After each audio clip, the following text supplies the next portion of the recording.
matin, nous avons la chance de présenter la Réunion, donc port de la Réunion, comme étape du Tour du Monde Globe 40 qui va avoir lieu en novembre 2025. Donc une étape parmi les 6 villes autour du monde qui va accueillir cette course à la voile autour du monde. Pour nous, c'est important. Et puis, nous avons profité de l'occasion de montrer notre nouveau visuel au niveau des ports de plaisance de l'Ouest. Bien sûr, avec un voilier où on est sur la couleur bleue. Donc, tout le cluster maritime, tout le travail maritime qui est fait sur le territoire. Bien sûr, le vert qui représente la Réunion, mais aussi le mât qui est le soleil de l'Ouest. Et bien sûr, cette voile qui représente la force de notre territoire, toutes ces personnes qui s'investissent sur ce territoire.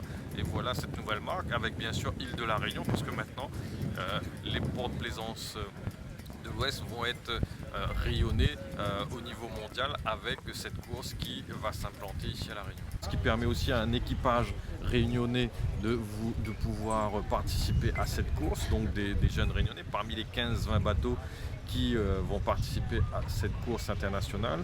Nous allons aussi associer les scolaires, les clubs de voile qui existent à La Réunion et faire que ce soit un événement populaire à La Réunion pour les 360 ans, parce que ça fait 360 ans que les premiers habitants sont venus à la voile, et c'est aussi un point intéressant. Donc la Réunion visible de par le monde, la Réunion avec des forces vives qui vont participer à cet événement. C'est environ 200 000 euros qui vont être dépensés, puisqu'il y aura plus de 600 journalistes, entre 20 000 et 50 000 personnes qui vont être mobilisées sur cet événement-là.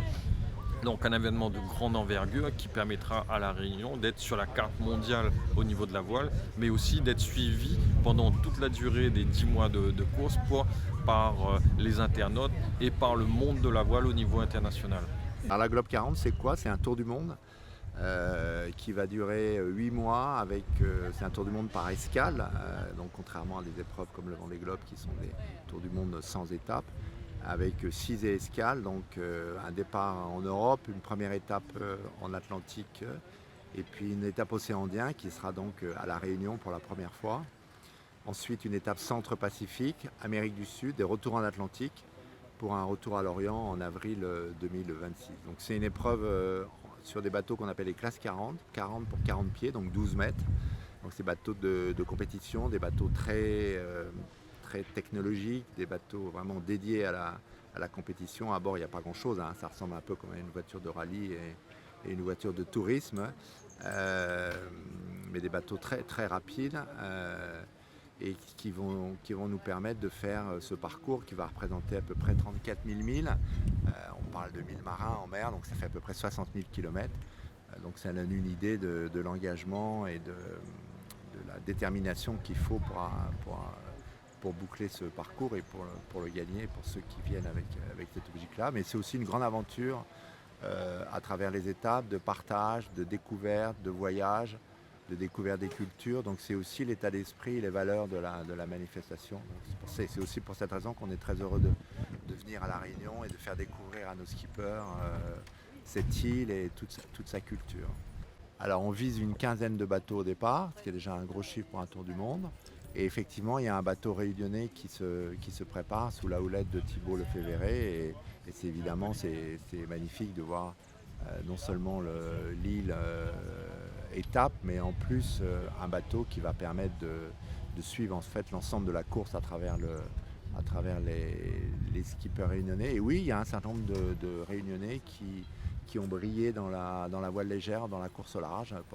Morgane Lagravière, par exemple, qui a gagné la Transat Jacques Vabre sur les IMOCA, les bateaux du Vendée Globe. Et je pense que Thibault va fédérer toutes les richesses réunionnaises en termes de qualité de skipper. Ça doit vraiment être une grande fête populaire. Il y a une vraie envie de faire partager l'aventure, la vie des skippers au maximum de public sur l'île. Donc ça peut être, on est en train de construire ça, des opérations avec des enfants, des écoles, pourquoi pas faire un concert sur le port. Enfin, le but c'est vraiment de faire vivre, de faire partager l'aventure au maximum de Réunionnais. On a prévu une arrivée début novembre 2025. et pour un départ donc vers l'étape suivante qui sera au centre Pacifique vers la fin du mois de novembre 2025. Voilà, super.